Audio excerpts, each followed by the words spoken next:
자, 그 다음에 의사표시의 효력 발생 부분을 보고요. 그 의사표시 부분이 끝났으니까 일단 확인학습 문제로 이제 들어가 보도록 하겠습니다. 일단 효력 발생에 관한 내용은 이제 85페이지에 나와 있는데, 일단 조문만 보시면 되고요. 조문만 보시면 되고, 일단 설명만 잘 들으시기 바랍니다. 이게, 사기강박 가지고 해볼까요? 네, 갑이 건물 가지고 있어요. 네, 을과 매매 계약을 체결한 겁니다. 매매 계약. 그런데 이제 을이 갑에게 사기강박을 한 거예요. 자, 그러면 사기강박에 의한 의사표시를 갑이 했으니까 갑은 을과 맺은 계약을 뭐 할 수 있죠? 이거 취소할 수 있죠. 갑이 이제 취소에 의사를 표시하는 겁니다. 이 취소권이라는 게 이게 뭐 요식행위다, 불요식행위다. 그러니까 취소하겠다는 건 뭐 서면으로 보내도 되죠. 그러니까 내용 증명 우편 이런 거 보내도 되고 뭐 전화해서 말로 해도 되죠. 그러니까 구두로 할 수도 있고 뭐로 할 수도 있다. 서면으로 할 수도 있어요. 다만 이제 요거 갑이 취소에 관한 서면 내용 증명 우편을 보내는 거 요거 가지고 한번 해봅시다. 자, 먼저 이제 갑이 취소하겠다는 이제 편지를 썼어요. 편지를 작성하고 그 다음에 우체통에 투입한 겁니다. 우체통에 투입했다. 그리고 을의 주소지에 배달이 됐어요. 뭐 등기가 왔다, 뭐 내용 증명 우편이 왔다. 그러면 확인하는 절차를 거치죠. 그러니까 사인 같은 걸 하죠. 그거 얘기하는 겁니다. 을의 주소지에 배달이 됐고, 을이 그 내용을 읽었어요. 읽었다 이겁니다. 자, 그러면 아까 그 취소의 경우에는 취소한 때부터 계약의 효력이 상실된다. 아니면 처음부터 효력 상실한다. 처음부터죠. 처음부터. 자, 그래서 그러면 소급적으로 무효가 되는 효과가 언제 생기느냐 이겁니다. 그래서 편지를 작성한 때 소급적으로 무효가 된 것으로 보자. 이게 표백주의예요. 표백이라는 게 자기 의사를 겉으로 드러내는 거. 이게 표백입니다. 그다음 우체통에 투입한 때 소급적으로 무효가 된 것으로 보자. 이게 발신주의고, 을의 주소지에 배달된 때 이게 도달입니다. 도달된 때 소급적으로 무효가 된 것으로 보자. 이게 도달주의고, 을이 그 내용을 다 읽었다. 이게 요지라는 겁니다. 요지. 요지라는 게 이제 이 수식 얘기 아니고요. 그러니까 요자가 완료한다예요. 요자입니다. 그러니까 아는 걸 완료했다. 이게 다 읽었다는 겁니다. 그러면 표백, 발신, 도달, 요지 중에서 갑과 을의 이익을 가장 적절하게, 공평하게 조화시킬 수 있는 입법례는 도달입니다. 도달. 자, 그러면 그럼 취소는 상대방 있는 의사표시다, 없는 의사표시다. 상대방 있는 의사표시죠. 그럼 상대방 있는 의사표시는 언제 효력 발생한다? 상대방에게 뭐한테? 도달한테. 자, 그 다음에 뭐 유언, 유증, 재단법인 설립행위, 소유권과 점유권의 포기 이런 것처럼 상대방 없는 단독행위들도 있죠. 그럼 상대방 없는 의사표시는 언제 효력 발생하느냐? 발신을 고르시면 안 돼요. 표백입니다. 표백. 자기 의사를 겉으로 드러낸 때 효력 발생하는 게 원칙입니다. 다만 뭐 유언, 유증처럼 그 특별 효력 요건을 갖춰야 되는 경우도 있어요. 그때는 사망입니다. 사망. 자, 일단 크게 상대방 있는 의사표시는 언제 효력 발생한다? 도달한 때. 상대방 없는 의사표시는 언제 효력 발생하는 게 원칙이다? 표백입니다. 표백. 그럼 상대방 있는 경우에는 이게 이제 111조에 111조 1항입니다. 85페이지를 갈까요? 자, 1항 상대방 있는 의사표시는 상대방에게 뭐한테? 도달한대. 도달 동그라미 하시고 있는 동그라미 합니다. 있는 의사표시는 언제 효력 발생한다? 도달한대.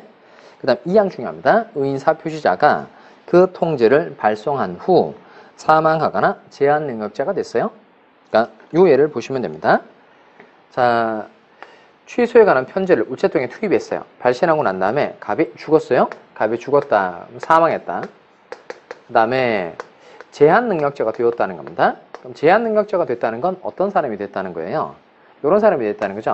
그러니까 피성년 후견인이 됐다, 피한정 후견인이 됐다 이겁니다. 원래 상대방 있는 의사표시는 언제 효력 발생하는 거죠? 도달한 때 효력 발생하는 겁니다. 그런데 이 의사표시는 발신만 하면 일단 생명력을 가집니다. 뭐만 하면? 발신만 하면 일단 생명력을 가지고 상대방에게 도달하면 이게 꽃을 피는 거예요. 그게 효력 발생하는 겁니다. 그래서 의사표시자가, 표의자가 의사표시를 발신한 후에 사망하거나 행위능력을 상실해도 의사표시의 효력에는 영향을 미치지 않습니다. 그럼 의사표시의 효력에 영향이 없다. 이 말은 상대방에게 뭐만 하면? 도달하면 효력이 생긴다. 이겁니다. 자, 그 다음 요 상대방 을에게 갑이 취소에 관한 편지를 보냈어요. 그러면 을이 그 취소가 무엇인지 이해할 만한 능력 필요하다, 필요 없다. 필요하죠. 그러니까 취소가 뭔지 아는 상태에서 계약의 효력을 없애는 게 좋으니까 상대방이 의사표시의 내용을 이해할 만한 정신적인 능력이 있어야 합니다. 이게 수령 능력입니다. 수령 능력. 자, 그러면 대부분 이제 그 의사표시에 관한 내용을 대부분 다 알 수 있는데 우리 법에서는 이제 특이한 내용이 하나 있어요. 제한 능력자, 미성년자, 피성년 후견인, 피한정 후견인 이렇게 제한 능력자는 수령 능력이 없는 것으로 하고 있어요. 수령 무능력자로 취급하고 있습니다. 자, 그러면 의사표시를 받은 상대방이 미성년자이다, 피성년 후견인이다 또는 피한정 후견인이다. 그러면 표의자는 도달을 주장할 수 있다, 없다? 없다는 겁니다. 다시 의사표시에 상대방이 무슨 능력이 없는 때에는 수령 능력이 없는 때에는 표의자는 도달을 주장할 수 있다, 없다? 없다. 대신 거꾸로 요 무능력자 측에서 수령 무능력자 측에서 도달했다라고 주장하는 건 돼야 안 돼요? 이건 돼요. 그 다음 미성년자, 피성년 후견인, 피한정 후견인 이런 사람의 경우에는 이 사람들을 보호하기 위해서 뭐 친권자, 후견인 이런 사람들이 있죠. 그런 사람들을 통틀어서 법정 대리인이라고 그래요. 자, 그러면 요 을의 법정 대리인 A라는 사람이 있어요. 자, 그러면 요 표의자는 상대방에게 수령 능력이 없어요. 그러면 표의자는 도달을 주장할 수 있다, 없다? 없다. 이게 원칙입니다. 그런데 법정 대리인이 그 도달을 알았다면 법정 대리인이 그 도달을 안 때로부터 표의자는 다시 도달을 주장할 수 있다, 없다? 있다. 요게 112조입니다. 112조. 자, 그래서 볼까요? 의사표시의 상대방이 의사표시를 받은 때에 제한 능력자인 경우에는 누구는 대항할 수 없다고 되어 있죠? 의사표시자는, 즉 표의자는 그 의사표시로서 대항할 수 없다. 그러니까 표의자는 도달을 주장할 수 있다, 없다? 없다. 그런데 다만 상대방의 법정 대리인이 의사표시가 도달한 사실을 안 후에는 그러하지 아니하다. 안 후 동그라미 하시고 안 후에는 표의자는 도달을 주장할 수 있다, 없다? 있다는 겁니다. 자, 여기까지 보시고 그 다음에 확인학습 문제로 가보십시다. 확인학습. 그러니까 일단 그 전에도 이제 한번 확인학습을 해봤죠. 그러니까 그 확인학습 문제는 여러분이 먼저 처음부터까지 다 해보는 겁니다. 그 제 강의를 듣기 전에 지금 강의를 듣고 있으면 세우세요. 강의를 세우고 그다음 처음부터 끝까지 확인학습 문제를 쭉 해보는 거예요. 근데 이게 대부분 빈칸 넣기로 되어 있죠. 빈칸 넣기로 되어 있어서 그 내용을 채우기가 만만치는 않습니다. 그러니까 어렴풋하게 생각은 나는데 막상 써보려고 하면 잘 안 되거든요. 대신 이게 객관식 푸는 데는 정확하게 지문을 정확하게 이해하고 암기하는 데는 이거보다 더 좋은 방법이 없어요. 자, 그래서 일단 먼저 풀어보시고요. 다 풀었다. 그러면 제 해설을 듣는 겁니다. 자, 1번 가볼까요? 불공정한 법률행위. 폭리행위라고 하는데 뭘 써야 될까요? 104조 조문 쓰는 거죠.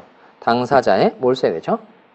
궁바, 경솔 또는 무경험으로 인하여 현저하게 공정을 잃은 법률행위는 무효로 한다. 그럼 뭘 써야 되죠? 궁바, 경솔 또는 무경험입니다. 그다음 또는이란 단어를 동그라미 해봐요. 또는 그러면 궁박, 경솔, 무경험 이거 다 갖춰야 돼요? 어느 하나만 갖추면 돼요? 또는 때문에 어느 하나만 갖추면 된다. 이겁니다. 자, 그 다음에 2번에 가볼까요? 대리인을 통해 법률행위를 한 경우에 궁박, 경솔, 무경험은 누구를 표준으로 판단해 줘야 되느냐 이겁니다. 자, 그럼 104조 불공정한 법률행위죠. 자, 그럼 칠판 해볼까요?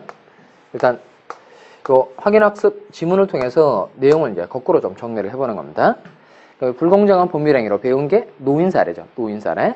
이번 도시에 살고 농촌에 살고 어리석은 사람이에요.